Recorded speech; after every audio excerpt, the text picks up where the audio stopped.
What's going on, guys? I'm gonna show you how to make my oatmeal. All right, so last time I did a post about, what it looks like, what it consists of. I'm gonna actually tell you how to make it, all right? So anybody just starting off, I'd have them take a measuring cup and measure out a half cup. But I know what a half cup looks like because I've done it 1,000 times. Yep, that's a half cup. This is a normal bowl. I'd say like 1.5 inches. Up the bowl is a half a cup. So I'm gonna go over to my fridge.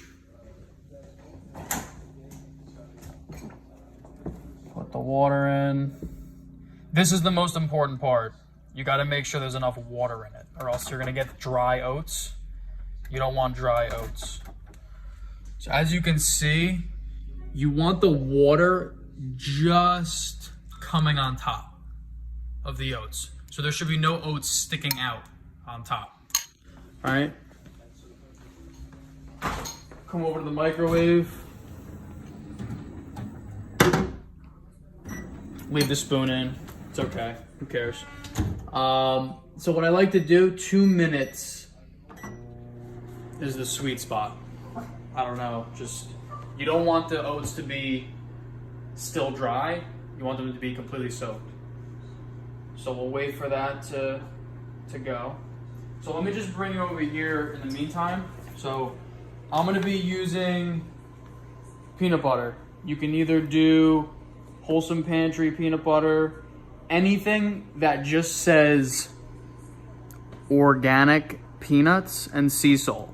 You can opt for the no salt, but let's be realistic. Peanut butter is healthy, so why are you gonna take the salt out of it? You might as well have a little bit of salt in it. It's not gonna kill you. We need salt. Or you can go to Whole Foods. Sometimes I go to Whole Foods and get the fresh peanut butter, no salt, just plain peanut butter. It's pretty cool. They have a machine where you just pull the handle down, grinded peanuts. And then, since I can't swallow a pill, because I'm a 5-year-old, I use the gummies, and they taste good. I literally throw 2 of these in my oatmeal, and it actually gives it a fruity taste. It's pretty cool. And then, I put in some sugar-free, butter-flavored syrup. I'll show you how many drops I put in. All right, so we're coming up on 2 minutes. When it gets toward like 30 seconds, I like to look in there. Sometimes it overflows, but usually at 2 minutes, it stays just short.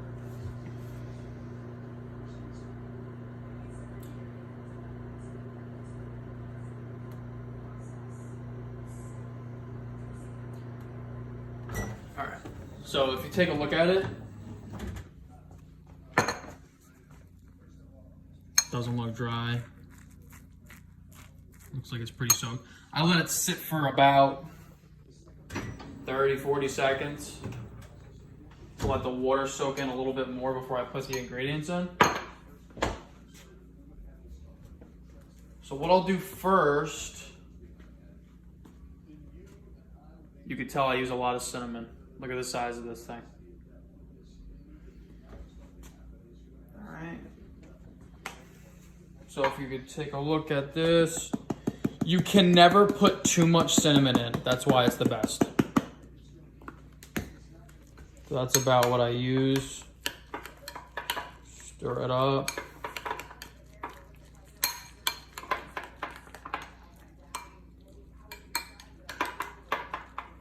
Okay. I forgot to mention before, I obviously use berries. Definitely good to use berries. In terms of a serving, I mean, I kind of just eyeball it, but let's keep it going. You don't have to measure it, lightly so everything's covered, lightly so the oatmeal's completely covered on top. And then as far as the syrup, I mean, there's really nothing in this. A 1/4 cup has 6 grams of carbs, and that's it. Don't worry about the artificial flavoring. I mean, let's be realistic. You would have to use a ton of this stuff to have any effect on you. So what I do is I kind of just like drop it in there like that. That's all you need. And it tastes like there's, you know, a cup of syrup in this. All right, then I throw my 5-year-old gummies in there.